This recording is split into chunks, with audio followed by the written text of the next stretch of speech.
Hi there.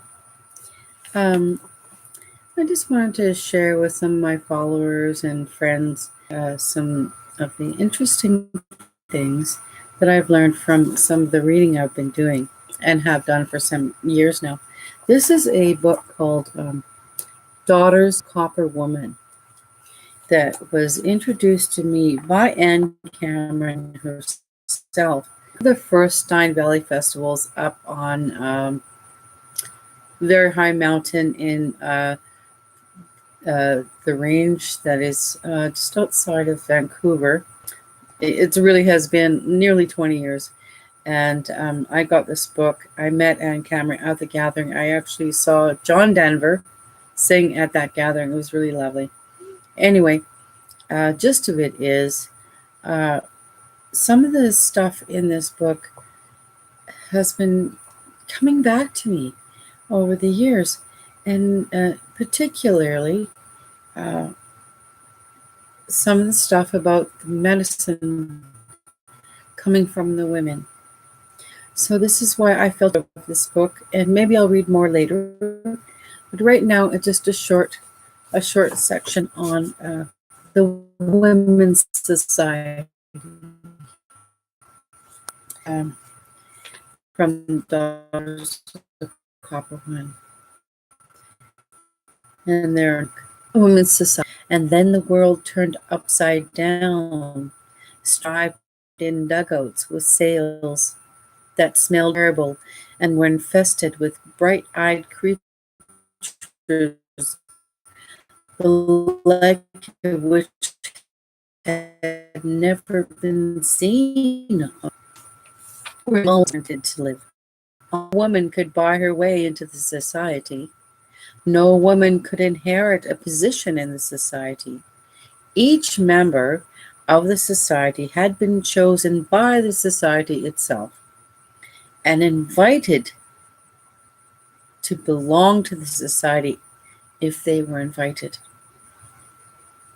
Even slave women had become some of the sisters, and their owner could not deny them the right to join, nor keep them from the meetings, nor forbid them permission to join in the for the society was powerful and respected by all.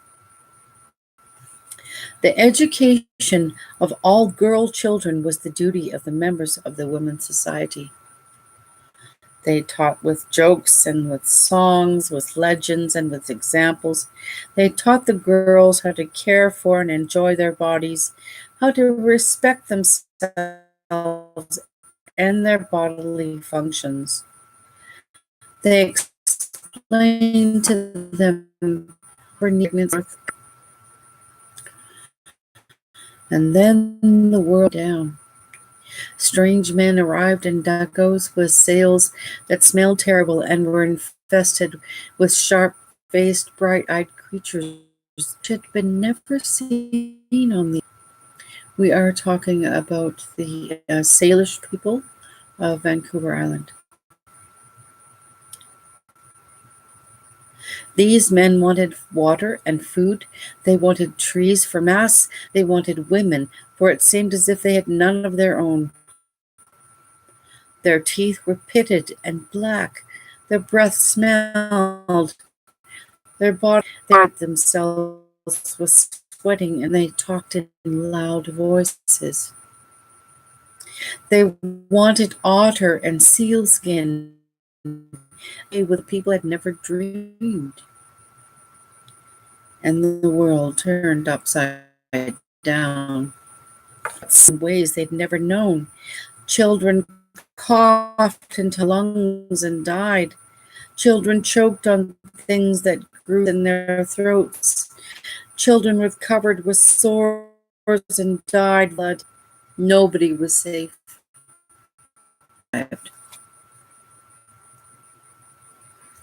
Men who never talked to women, never ate with women, men who never slept with nor laughed with women, men who frowned on singing and dancing, on laughter and love, Men who claimed the society of women was a society of witches. We can only be very clear who they were.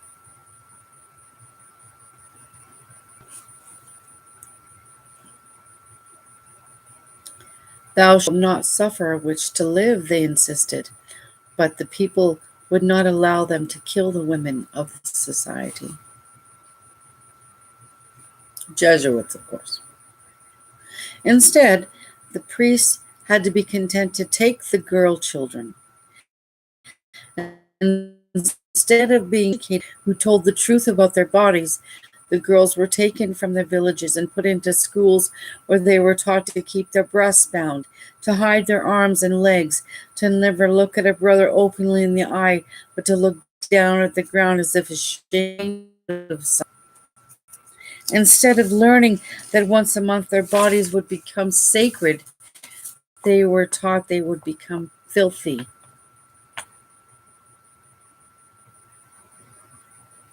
Instead of going into the waiting house to meditate and celebrate of the moon and their own bodies, they were taught they were sick and must bandage themselves and act as if they were sick.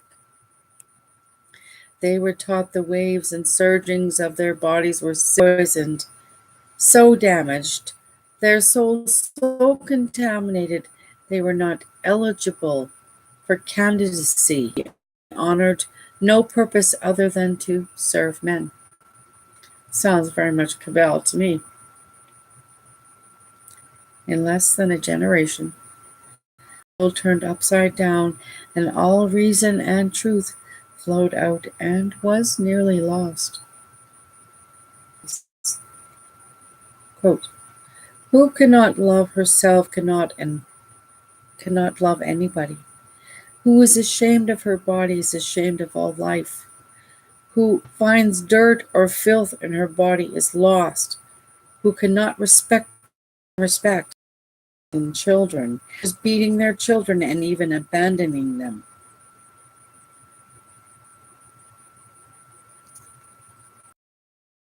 And clan mothers become prostitutes in the cities the invaders built. They did not see that a few women saved and protected the wisdom of the matriarchy, even at the risk of their lives. Meeting in secret, often in the churches of the invader, pretending to believe what the priests taught, being very careful of what they said, guarding jealously that which they knew. Much was lost. Much will never be regained. We have only the shredded fragments of what was once a beautiful dance cape of learning. But torn as it is, fragmented as it is better still than the ideas the invader brought with him.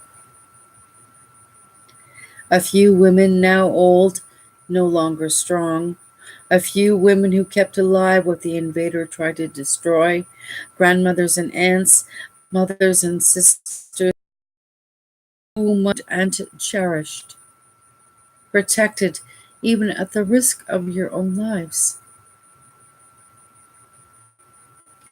who must be respected, women who we must try to learn again. Women who provide a nucleus on which we must build again. Women who will share with us if we ask them. Elders who love us. And there are young women now, some of them unlikely seemingly candidates, who have been tested and found worthy, who are learning the old wisdom. Young women do not always manage to do what they know, and so need our love and help. The dancescape is not complete. The song is not finished. The dance is not entire, and the words are not all known. But the need is now an old woman help us and come to us when we most need her. There's quite a few stories in this book, but just a little too emotional to read right now. Um, apologies. We'll get into Chesterman's Beach at another time. This is part of my Go Magdalenian series, and